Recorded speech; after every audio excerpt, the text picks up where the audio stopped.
रवि एक छोटे से गांव में रहता था। वह पढ़ाई में अच्छा था, लेकिन आत्मविश्वास की कमी और संसाधनों की सीमित उपलब्धता के कारण वह खुद को आगे बढ़ाने में असमर्थ महसूस करता था। उसके मन में हमेशा यह सवाल घूमता रहता था, मैं अपने जीवन में सफलता पाने के लिए पहला कदम कैसे उठाऊं? एक दिन गांव के एक बुजुर्ग शिक्षक मिश्रा जी ने रवि को अकेले बैठे देखा। वह उसके पास आए और पूछा, बेटा, तुम इतने चिंतित क्यों हो? रवि ने सिर झुकाकर कहा, गुरुजी, मैं जीवन में कुछ बड़ा करना चाहता हूँ, लेकिन मुझे समझ नहीं आता कि पहला कदम कैसे उठाऊं। मिश्रा जी मुस्कुराए और बोले, मैं तुम्हें एक कहानी सुनाता हूँ। बुद्धिमान किसान की कहानी। एक बार की बात है, एक किसान के खेत में बड़े बड़े पत्थर पड़े थे, जिससे फसल अच्छी नहीं हो पाती थी। किसान सोचता रहता था कि अगर ये पत्थर हट जाए तो उसकी खेती शानदार हो सकती है, लेकिन वह हमेशा यह सोचकर डरता था कि ये पत्थर बहुत भारी हैं और उन्हें हटाना असंभव है।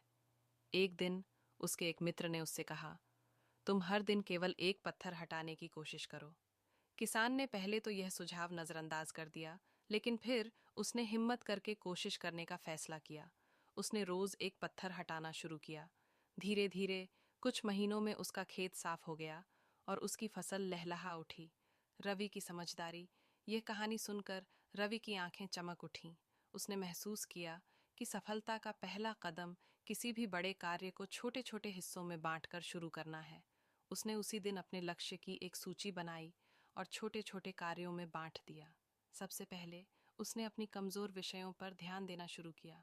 फिर उसने रोज एक नया कौशल सीखने का निश्चय किया।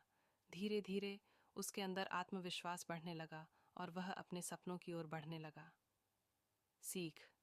पहला कदम आज ही उठाएं। अगर आप भी किसी बड़े लक्ष्य को देखकर घबराते हैं, तो याद रखें कि पहला कदम हमेशा छोटा होता है। छोटे छोटे प्रयास मिलकर ही बड़ी सफलता की नींव रखते हैं। तो आज ही पहला कदम उठाएं और अपने सपनों की ओर बढ़ें। अगर आपको वीडियो पसंद हो तो सब्सक्राइब